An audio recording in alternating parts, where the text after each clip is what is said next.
Control 1 to 5-1. No further assistance necessary. Your care. Control 1 to 5-6, come in. 5-6 to 1, go ahead. Control 1 to 5-6. We have no listing in our log. Are you in service? 5-6-10-4. We checked out 6:08 p.m. Control 1 to 5-6.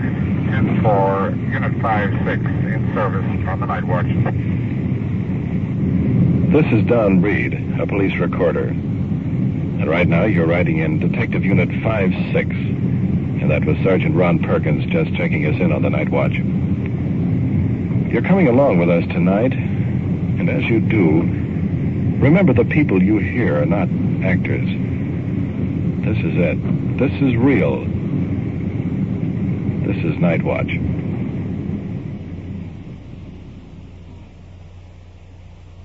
Night Watch, the actual on-the-scene report of your police force in action. There are no actors, there is no script. Every voice, every sound is authentic. The investigations are recorded as they actually occur. Night Watch, presented with the cooperation of the Police Department of Culver City, California, W.N. Hildebrand, Chief. And now we switch you to Detective Unit 5-6 on patrol somewhere in the field, and to police recorder Don Reed. We're southbound on Washington Boulevard, and just a moment ago, we passed a car that was going in the opposite direction. It was attempting to pick up a couple of young girls waiting at a bus stop. Matter of fact, we're going to flip a U-turn now. Check this out. Just waiting for a spot in the traffic. We've had a couple of serious cases here in the area involving men attempting to pick up women on the streets, so the police units in the area have been alerted. Now, in just a couple of more moments, we should get a shot to make that U-turn. 1, 2, 3 more cars. There goes 1, 2, 3. Now we can go. The clear shot, heading back.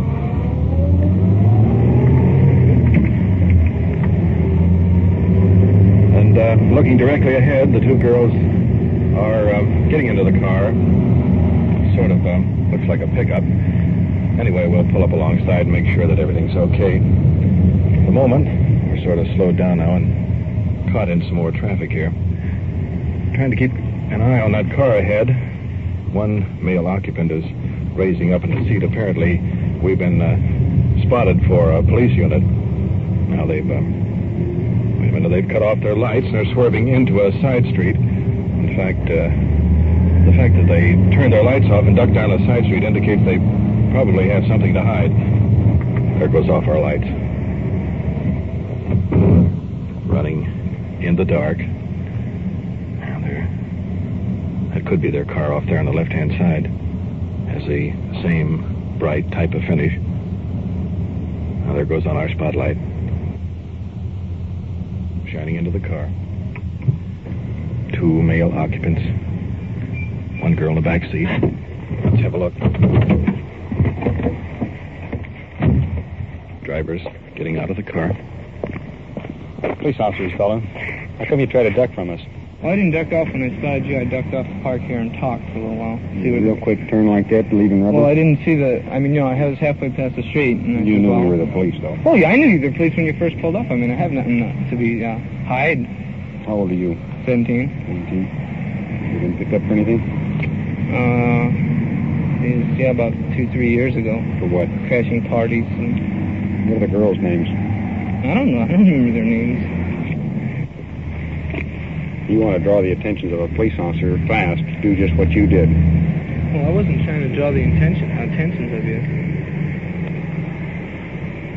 Let's not kid ourselves. Well, I mean, I didn't try and draw the attention.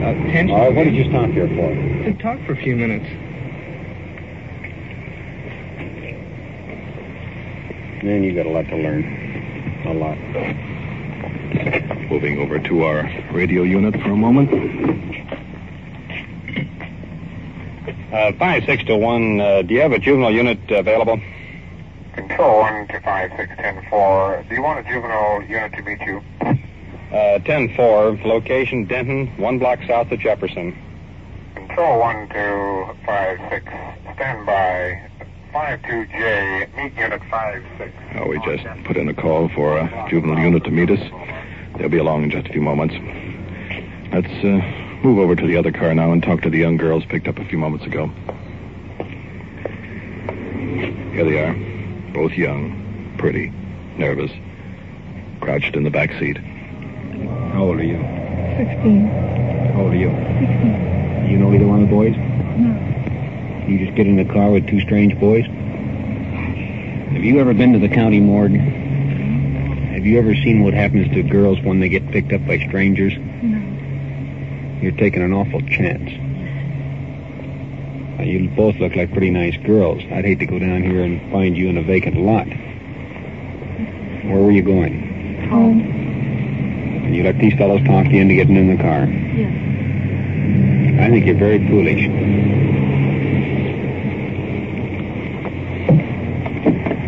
Let's talk to the second boy standing over here.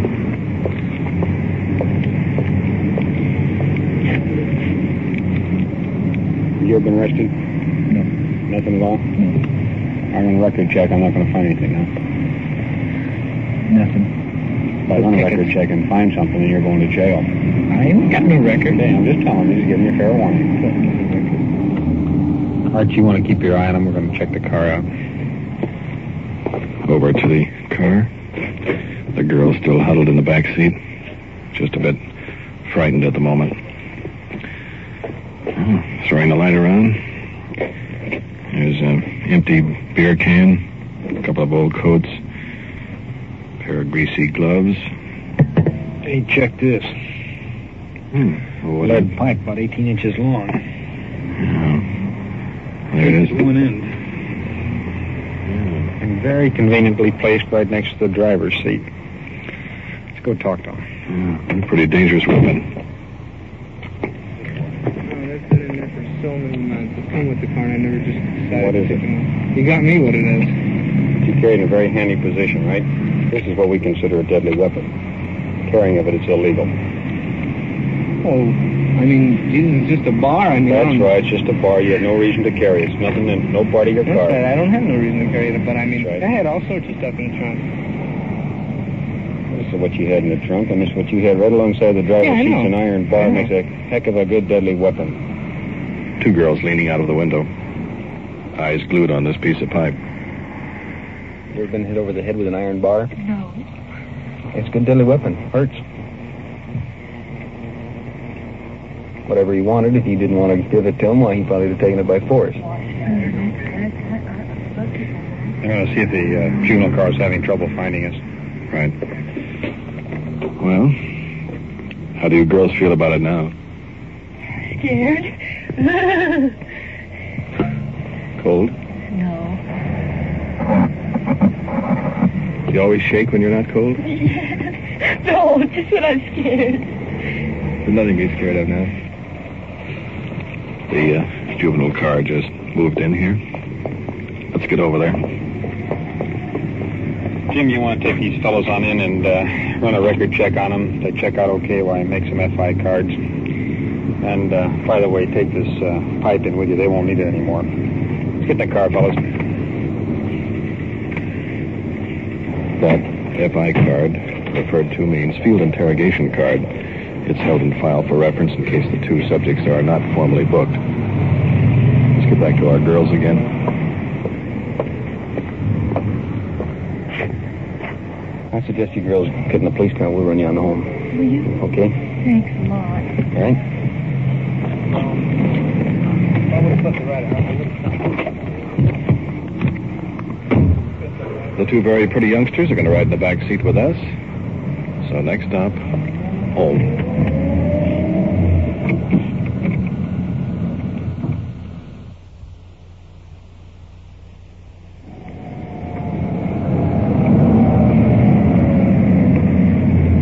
How far up you live?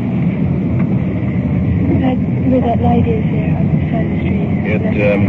It took us about 5 minutes to get down here to the girls' house. Very convenient. It seems they live next door to each other. We're going on down a few doors beyond so their parents won't see them come home in a police car. Well, do you young ladies think you've learned your lesson? spent your life, we won't do it again. Okay. That's all we want. Okay? Thanks very much. Thanks a lot. You learned your lesson. Yes, you know it. Here's my lesson. I'm so scared you started, buddy. All right. Brian, thanks an awful lot. Okay. Good night. I'll bet that's one experience these kids won't forget. Oh, I hope not. Control 1 to motors 22 and 24. No want on your suspect. Local for West LA. Unit 5-6, come in. 5-6, go ahead. Control 1 to 5-6. Attention, Sergeant Perkins. We have a subject here in the Detective Bureau who claims his wife may be insane. Request 1019 for investigation. 10-4, we'll roll right in.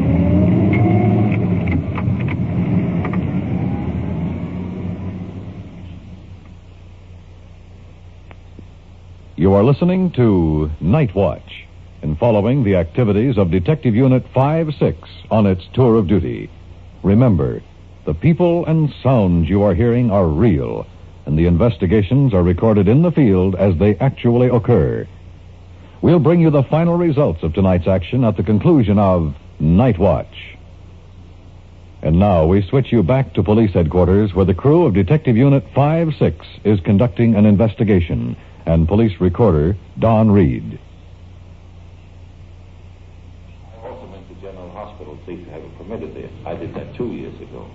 This is the Detective Bureau. 3 neighbors have to sign. And across the desk, a man, early 40s, nervously chain-smoking cigarettes. Claims his wife may be possibly mentally ill, threatening their children. Let's get the rest of the information. I'm not a violent man. I mean, I don't drink. She says I drink, I gamble, I have a gun, I have a knife, but I don't have these things. But we can't go on like this anymore, my wife and me. How old are your children? One will be 4 next month. One is 2 and 8 months. And then a little baby 3.5 months old. I never heard a woman talk with a cheap tongue. You won't believe me if you talk to her. She's a good-looking girl, and then she can be the most dignified thing you have ever seen in your life. More dignified. I mean, I'm a nervous wreck. I don't know what I'm coming about in the past 2 or 3 years. Now, I had 2 jobs. I would be out as much as possible. She says, well, your job is home here, helping me with the kids. So I gave one up, and I helped her with the kids, and I washed diapers. So she says, well, you're just washing the diapers to show off to the neighbors that you're a good man. I have 7 newspaper clippings where a woman her age have killed 2 or 3 children. Then it's too late to come and ask you for help. Now there is a chance to talk to people because some days he's going to do something violent. Maybe I aggravate her, I suppose. I'm an old slob, that she called me 1,000 times. And every time I give her the paycheck, she would go and buy $1 or $2 worth of toys. If it wasn't for the kids, well, I would say to the devil with her. She says, if you don't do what I tell you, I'll drop this baby. She held it like this, but I don't mind telling you, I fell on my knees because I got... I says, tell me what you want. You want this money? What do you want? What is it you want? She says, don't you be like that to me. And then she put the baby down. And whenever she hits, she always holds the baby on her hand. Now, for the protection of the children is really the main thing that I came into. Are you still in love with your wife? Yes, I'm afraid I am. How old is your wife? 30. 30. And I'm 44. In other words, you are still vitally interested in her welfare. Yes, despite the arguments in the background. I wouldn't be happy otherwise. And you also are... I would never leave her without sending money because I wouldn't be happy with $2 in my pocket if I didn't send one to her. I see. Do you think that your wife is mentally unbalanced?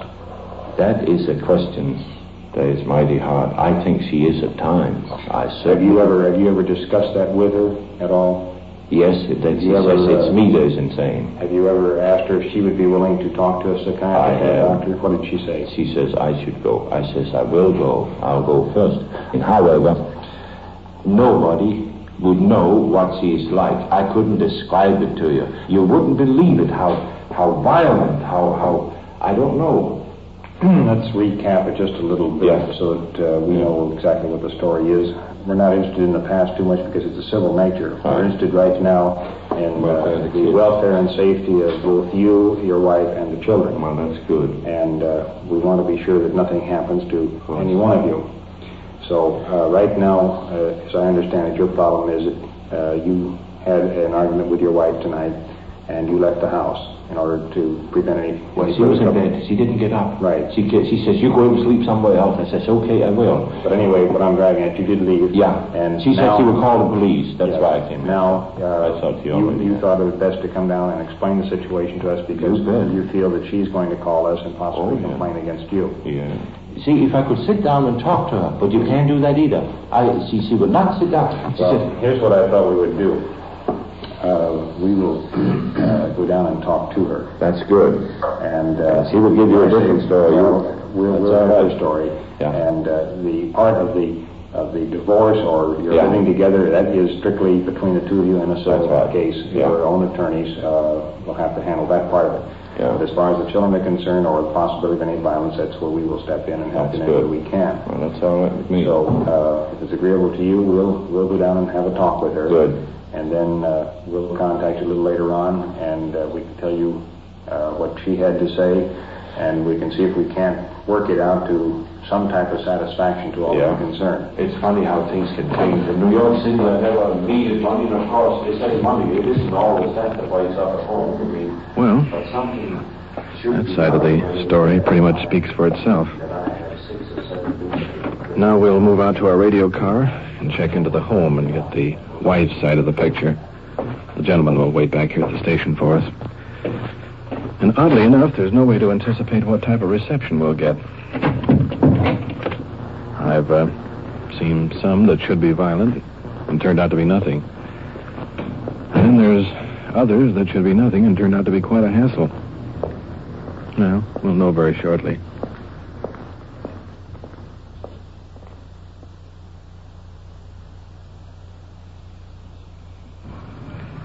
Heading up the walk of the home.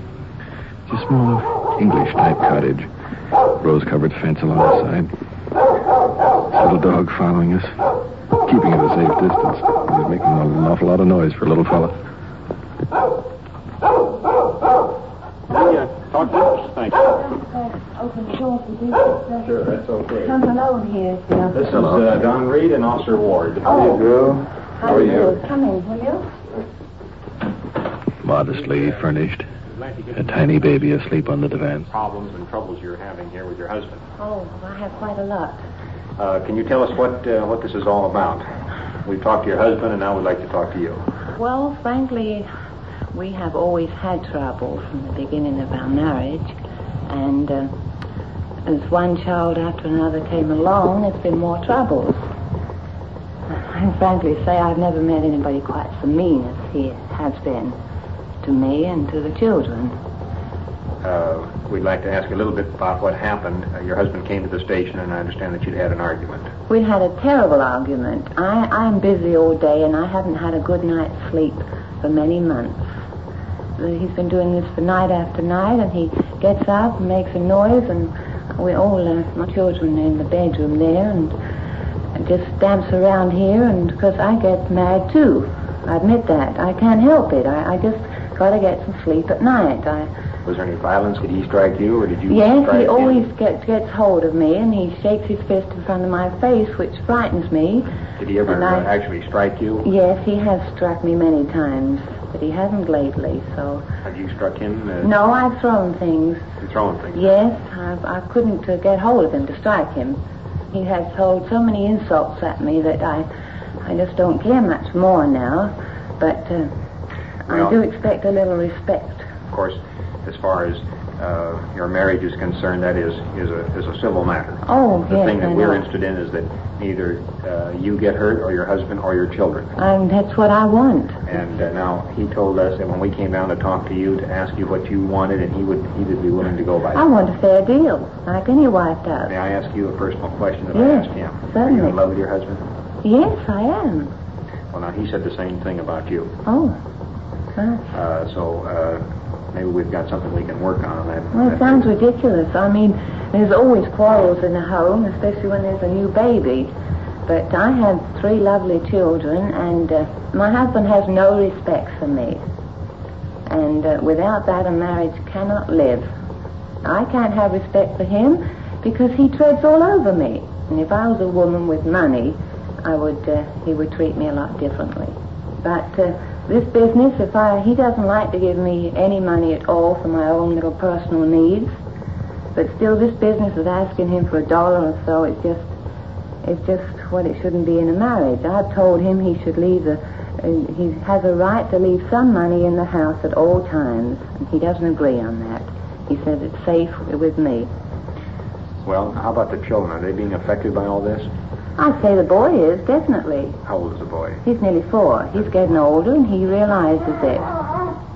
I'm with them all the time, and any little toys they need or anything is out of the question. And of course, you realize children need some toys. We had help from Salvation Army and the veterans. At Christmas time, we've always had charity. And that's another thing. My husband loves to take charity. The more he can take, the more he likes it. I don't agree on that. I say in emergency, yes, but for this business, if I was to buy him a little toy, if he gives me a couple of dollars, I like to buy him a little thing each. Then starts a big quarrel.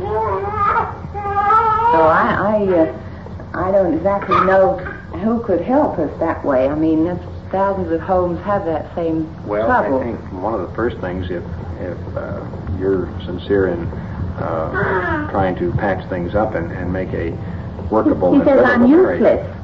Well... I'm useless because I don't have any money and I don't have a job. A woman can only do her best under certain circumstances. Are you willing for us to help you work this out? Why, I would be very grateful for anybody who could. Husband's expressed the same opinion, and we thought possibly, although it's actually not a criminal matter, other than possibly the children are being affected, we certainly are very... Well, of course they will, and right. The older they get, the more affected to it they get. They're sensitive to atmospheres.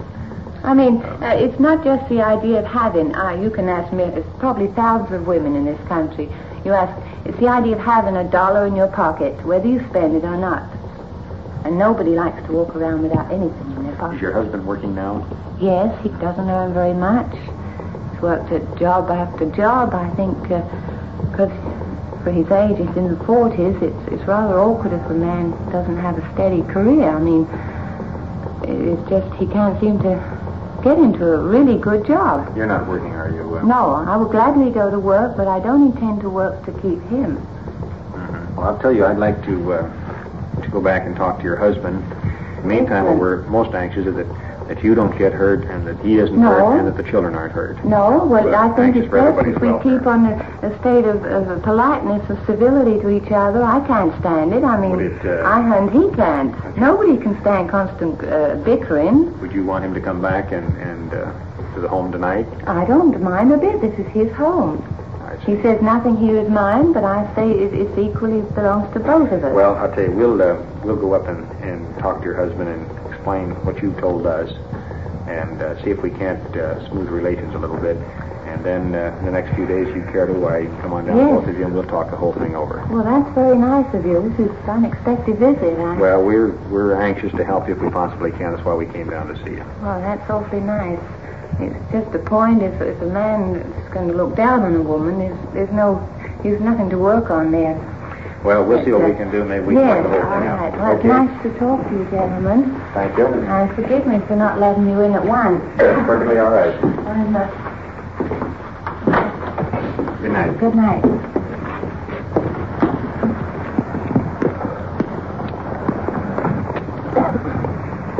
Well, as I said before, there's 2 sides to every story. But I didn't realize how right I was. Let's get back to the station, see if we can get this squared away. Okay.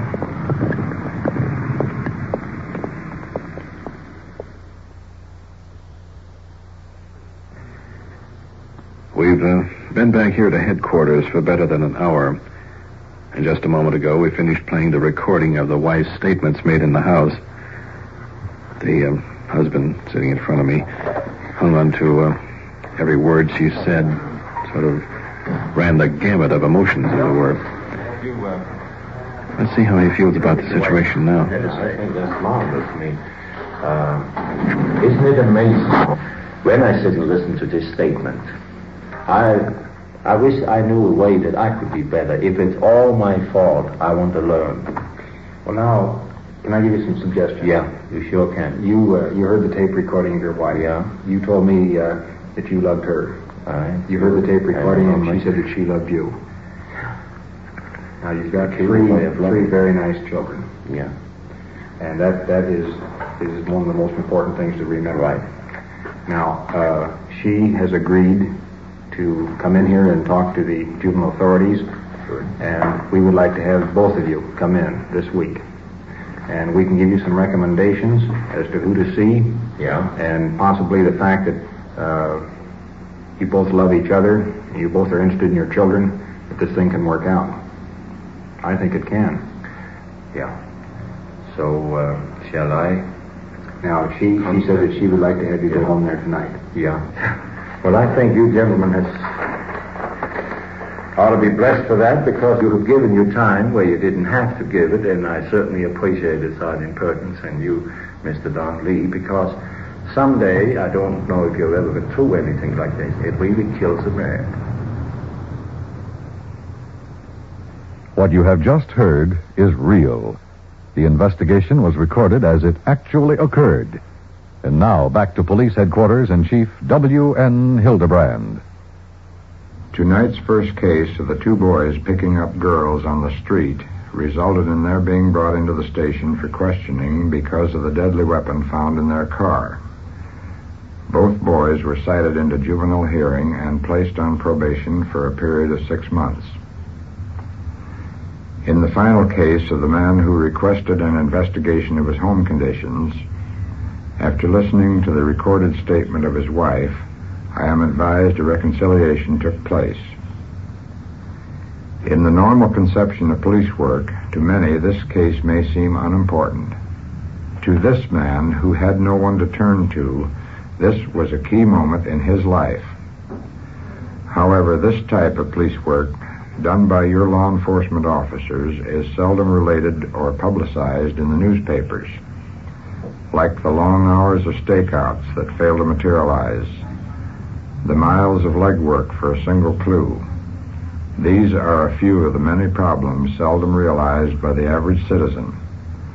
To help bring about this understanding is the reason for Night Watch. Thank you, Chief Hildebrand. You have been following the on-the-scene reports of your police force in action. Every voice, every sound has been real. Night Watch, brought to you through the cooperation of the Police Department of Culver City, California, is produced by Sterling Tracy and Jim Hedlock, with technical advice by Sergeant Ron Perkins, and is described in the field by police recorder Don Reed.